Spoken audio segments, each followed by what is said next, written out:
Yan, nakamarinate sa sinigang sa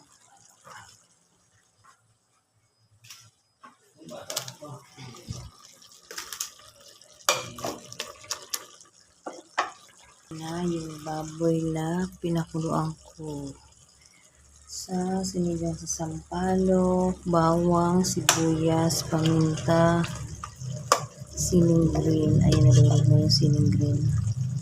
Tanggalin ko na siya. Ngayon, ilalagay ko na po yung bangos. Ayan. Pero lagyan din natin ulit ng bawang.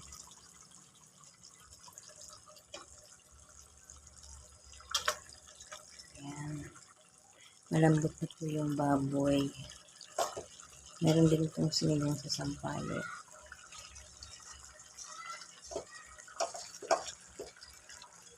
Masikip ang luto ako. So,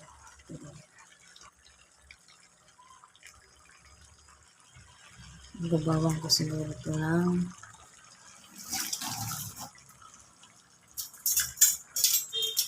wala po itong tubig. Gusto siyang magtubig. Gabawang ko siya ng diyan po. Gusto po yan ng tubig. Gusto siyang nagtutubig dahil yung baboy naman talaga ay matubig. Lagyan natin ng siling green.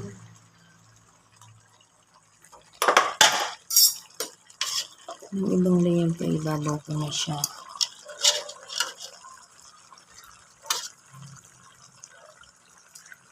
Yan. Lagyan ulit natin siya ng munting sinigang sa sampalok. Mahinang-mahinang ako lang po yan. Sarap niyan pag mantika talaga.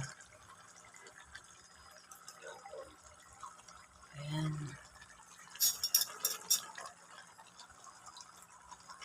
Basta wag natin lalagyan ng tubig yan.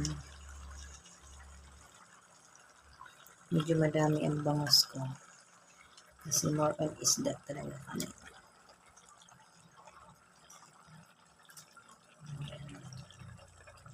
Sarap. Sa ibabaw, lagyan natin ng bawang.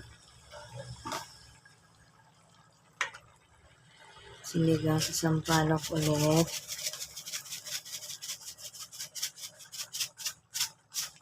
May asin na yan. Ito. Tapos ito, maluluto na lang siya.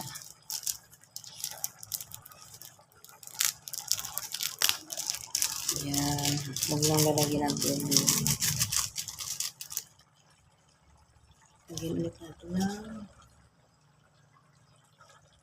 sibuyas para mas mabango. Tatakpan natin. Ay, pumuputok siya. Ayan, mamaya tignan natin. Ayan na siya. Nagmamantika na. Ayan. Nagmamantika. Kasi yung taba ng baboy yan. Sarap.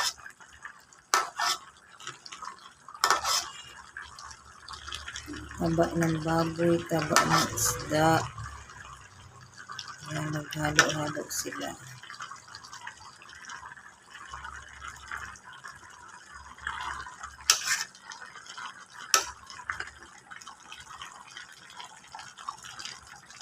Ilaw ko yung isda. Ayan na siya. Nagmamantika talaga. Ayan na. Sarap. Kulang pa sa asin.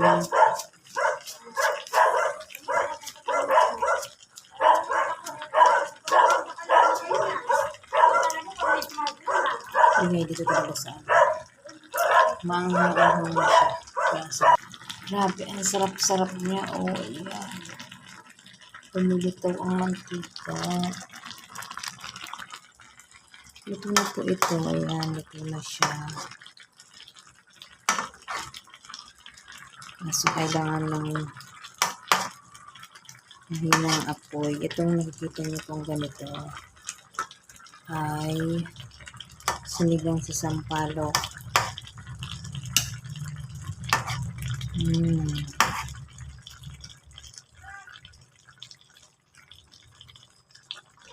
Sarap.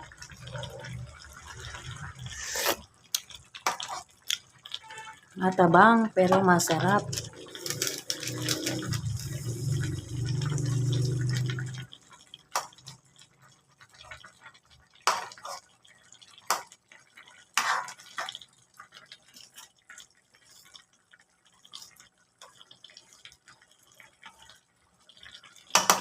Lusin ko na lang siguro ito.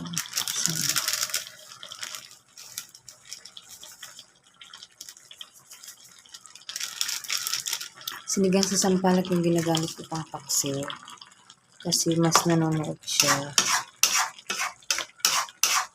Kaya dun sa suka. Ayan, sinigang sa sampalok talaga yan. Ayan na yung sinasabing nagmamantika na baboy. Wala siyang sabaw pero ang dami niyang sinabaw.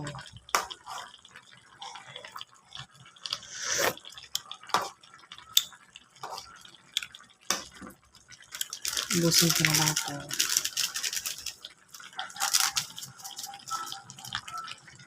Ayan, luto na po yan. Thank you for watching. Sarap ang taba-taba ng bangos ko. Yummy, yummy, yummy. Bangos with liempo. Nagmamantika sa taba. Yan.